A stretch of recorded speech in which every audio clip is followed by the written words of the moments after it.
প্রিয় দর্শক, আজকে আপনাদেরকে জানাবো হযরত মুহাম্মদ সাল্লাল্লাহু আলাইহি সাল্লামের বয়ে এক বুড়ি মহিলা মক্কা ছেড়ে কেন পালাচ্ছিল।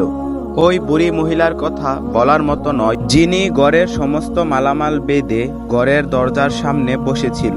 সেই বুড়ি মহিলাটি শুনেছে মক্কায় এক জাদুকর এসেছে। সে জাদুকর যার সাথেই সাক্ষাৎ করে তার ধর্মই ছিনিয়ে নেয়। বুড়ি সেই জাদুকর থেকে পলায়ন করছিল এই ভয়ে যে তার বাপদাদার ধর্ম ছিনিয়ে নিতে না পারে। হঠাৎ সেই রাস্তা দিয়েই মুহাম্মদ সাল্লাল্লাহু আলাইহি সাল্লাম যাচ্ছিলেন। বুড়ি মহিলা মহানবী হযরত মুহাম্মদ সাল্লাল্লাহু আলাইহি সাল্লামকে দেখেই বলল, বাবা, এই মালগুলো আমার মাথায় উঠিয়ে দিতে পারবে কি? মহানবী হযরত মুহাম্মদ সাল্লাল্লাহু আলাইহি সাল্লাম সেই মালগুলো যখন উঠিয়ে দিতে গেলেন, তখন মহানবী হযরত মুহাম্মদ সাল্লাল্লাহু আলাইহি সাল্লাম দেখলেন মালগুলি খুবই ভারী, এতটাই ভারী যে বুড়ি উঠাতেই পারবে না। তখন মহানবী হযরত মুহাম্মদ সাল্লাল্লাহু আলাইহি সাল্লাম বুড়িকে বললেন, এটা তো খুবই ওজন, আপনি যদি অনুমতি দেন আমি আপনার মালগুলি আপনি যেখানে বলবেন সেখানে দিয়ে আসব। বুড়ি তো খুবই খুশি, তিনি খুশি হয়ে অনুমতি দিয়ে দিলেন। মহানবী হযরত মুহাম্মদ সাল্লাল্লাহু আলাইহি সাল্লাম তিনি তার মাথায় মালগুলো তুলে নিলেন আর বুড়ির সাথে পথ চলতে লাগলেন।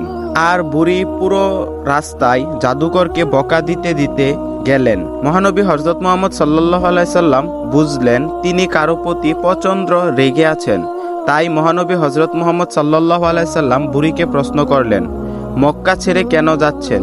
বুড়ি বলল, আমি শুনেছি মক্কায় এক জাদুকর এসেছে যে মানুষের ধর্ম লুটে নিচ্ছে। আমি সারা জীবন মূর্তি পূজা করেছি, আমার বাপদাদারাও মূর্তি পূজা করেছিল। আমি চাই না আমার বাপদাদার ধর্ম আমার কাছ থেকে কেউ ছিনিয়ে নিক, তাই মক্কা শহর ছেড়ে চলে যাচ্ছি। মহানবী হযরত মুহাম্মদ সাল্লাল্লাহু আলাইহি সাল্লাম তার কথা শুনে তার মালগুলো ফেরত দেননি। বুড়ি সব মাল মাথায় করে নিয়ে গেলেন। বুড়ির গন্তব্যস্থলে পৌঁছে দিয়ে মহানবী হযরত মুহাম্মদ সাল্লাল্লাহু আলাইহি সাল্লাম চলে আসার সময় বুড়ি জিজ্ঞাসা করলো, বাবা, তুমি আমার জন্য এত কষ্ট করেছ, তোমার নামটা তো বলো, যাতে আমি তোমার নাম ধরে লোকের কাছে প্রশংসা করতে পারি, আর যেন এটাও বলতে পারি যে মক্কা শহরে জাদুকর আছে, সে মক্কায় তোমার মতো উঁচু মনের নওজোয়ানও আছে, উদার উপকারী যুবকও আছে। আমি তাদের কাছে তোমার নাম বলে বলে প্রশংসা করব। বুড়ির কথা শুনে হযরত মুহাম্মদ সাল্লাল্লাহু আলাইহি সাল্লাম হেসে দিলেন আর বললেন, যে জাদুকরের ভয়ে আপনি মক্কা ছেড়ে পালাচ্ছেন, সে জাদুকরই আপনার সামনে দাঁড়িয়ে আছে। আর বুড়ি বলল, সত্যিই কি তুমি মুহাম্মদ?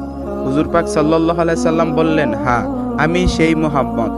বুড়ি বলল, তাহলে আপনার জাদু আমার উপর ক্রিয়া করে ফেলেছে। সুবহান আল্লাহ, আপনি দেরি না করে আমাকে কালেমা পাক পড়িয়ে দেন, লা ইলাহা ইল্লাল্লাহু মুহাম্মাদুর রাসূলুল্লাহ সাল্লাল্লাহু আলাইহি সাল্লাম। ইসলাম বিনা বিদ্বেষ ছড়ানো শিক্ষা দেয় না, ইসলাম শিক্ষা দেয় ভালোবাসা, মুহাব্বত। আজ মুসলমানদের মধ্যে হাজারো ফেকরা ছোট ছোট বিষয় নিয়ে মুসলমানরা দ্বিধাভুক্ত হয়ে ইসলামের আসল শিক্ষা থেকে আজ আমরা অনেক দূরে সরে যাচ্ছি। আল্লাহ সকল বিশ্বের মুসলমানদেরকে ঐক্যবদ্ধ হওয়ার তৌফিক দান করুক, আমিন। প্রিয় দর্শক, এই ছিল আমাদের ভিডিও। তো ভিডিওটি ভালো লাগলে চ্যানেলটি সাবস্ক্রাইব করুন আর নিয়মিত ইসলামিক ভিডিও পেতে আমাদের সাথেই থাকুন।